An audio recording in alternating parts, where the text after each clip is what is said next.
Hello everyone, and welcome back to the channel.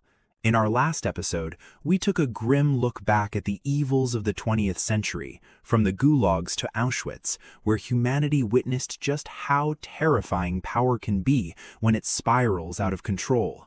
But as we crossed into the 21st century, evil didn't retire, it just changed its methodology.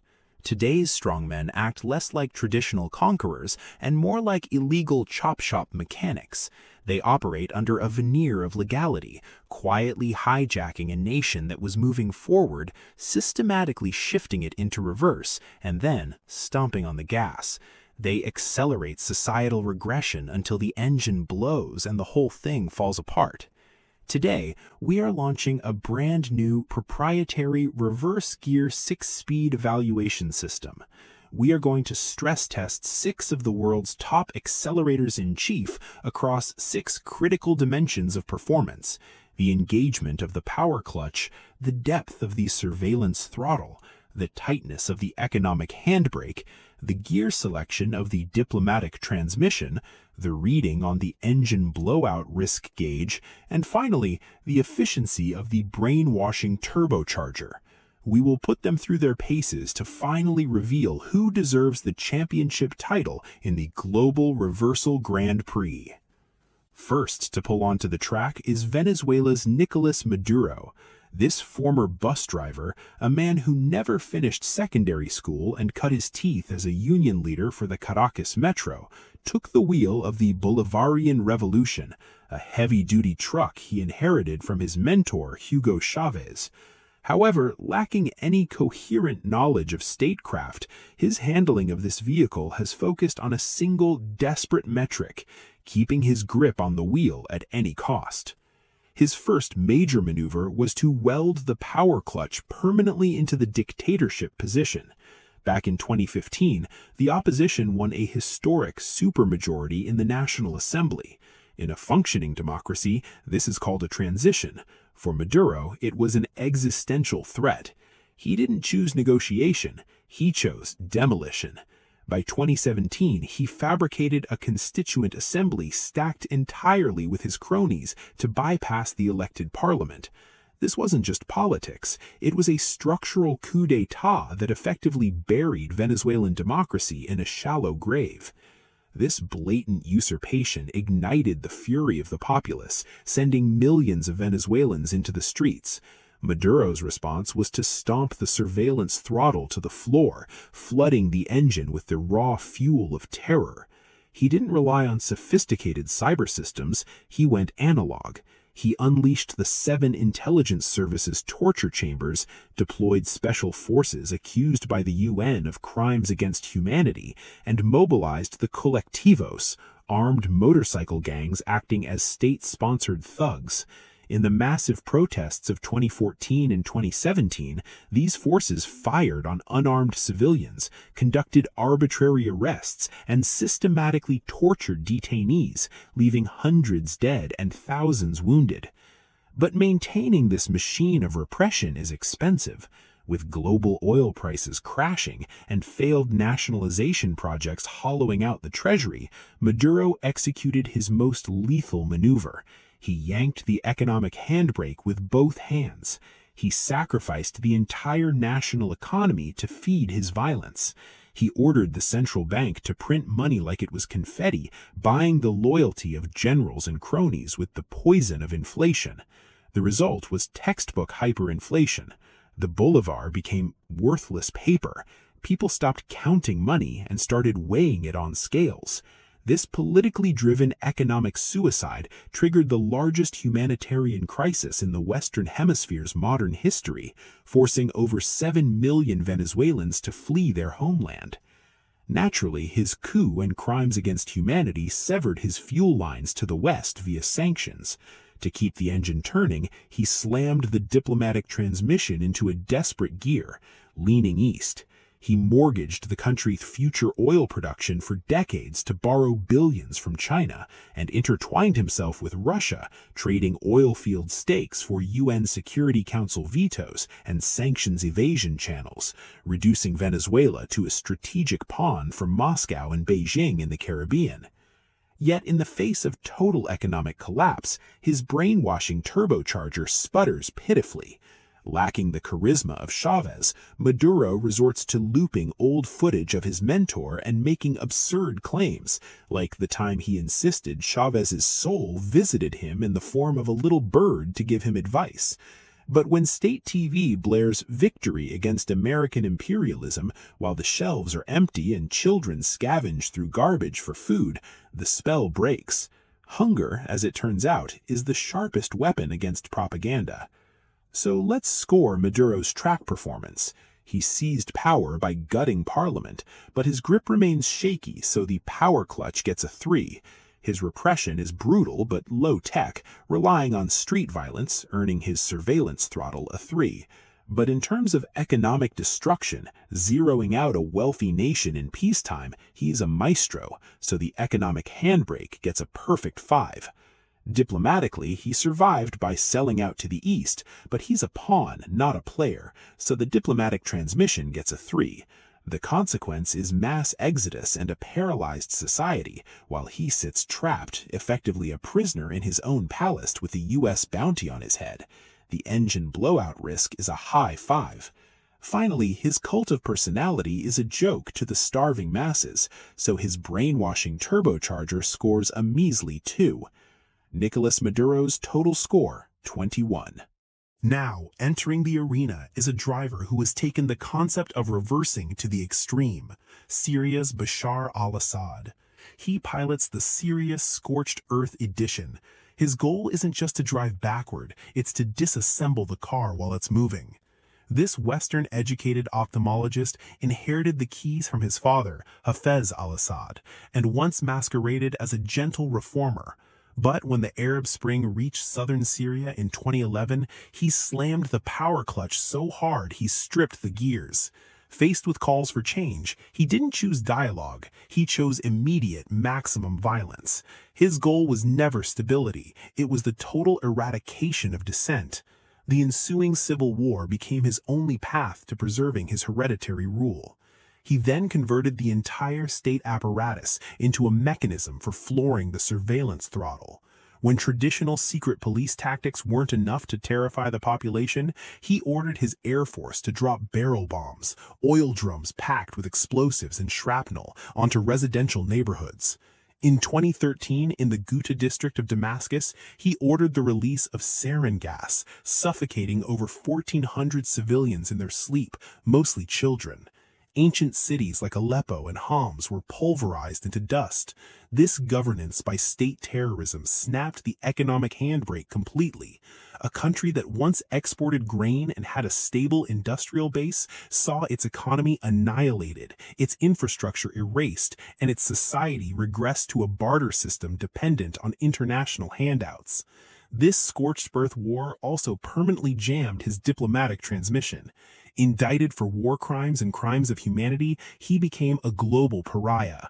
To survive, he ripped out the gearbox entirely and handed the controls to foreign powers. He traded national sovereignty for survival. He invited the Russian Air Force to bomb his own cities and relied on Iran's Revolutionary Guard and their proxy militias to fight his ground war. He is no longer the leader of a sovereign state. He is a franchise manager for external powers. The engine blowout risk is maxed out because the machine is already broken. The country is a hollow shell held together by foreign tape. Ultimately, his fate is sealed. He is a dictator who destroyed his country to save his palace, destined to eventually live out his days as an exile in Moscow dacha.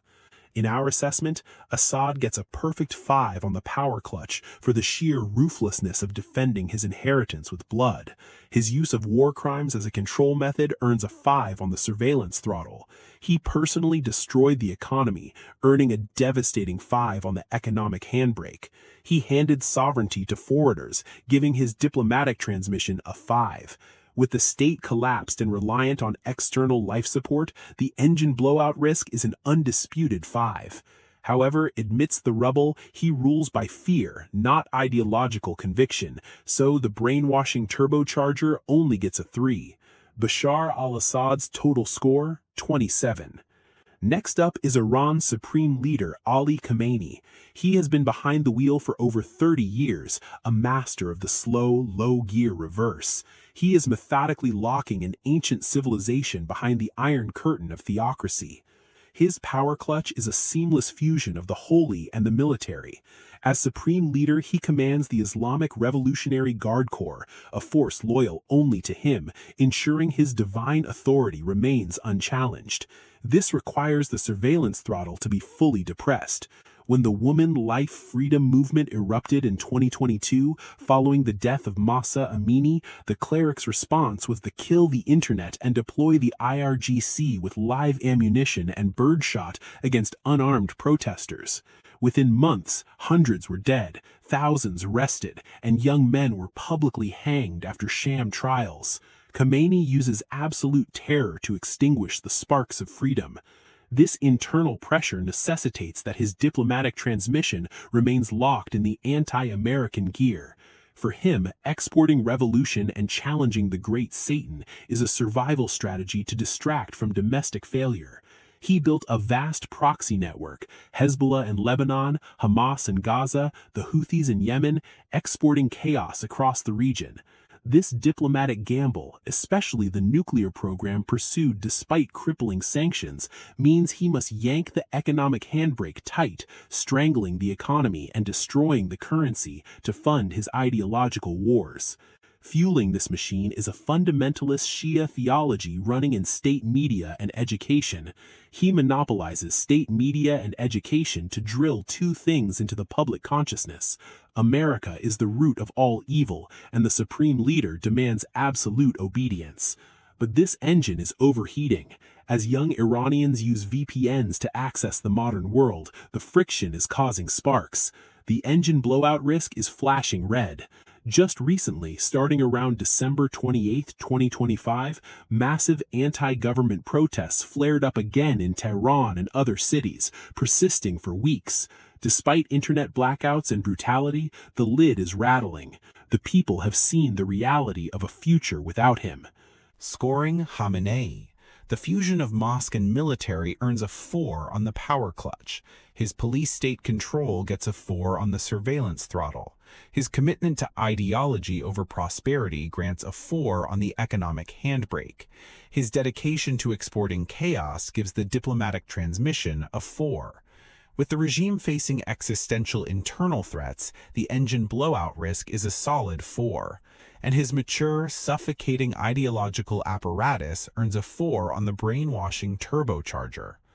Ali Khamenei's total score, 24. Here comes a driver with a very unique vehicle, the Juche Limited Edition, a third-generation heirloom driven by North Korea's Kim Jong-un. This car wasn't even designed with forward gears. His power clutch is the stuff of myths, absolute hereditary rule. To prove its grip, he executed his own uncle, Jang Song-tak, and allegedly ordered the assassination of his half-brother in an airport terminal. Absolute power requires absolute control, so he pushes the surveillance throttle past the limit. The entire country is a hermetically sealed open-air prison. There is no internet. Tuning a radio to a foreign station is a capital offense. This airtight control allows him to pull the economic handbrake all the way back, creating a famine-prone economy solely to feed his military-first policy. He starves his people to build nukes, his only bargaining chip.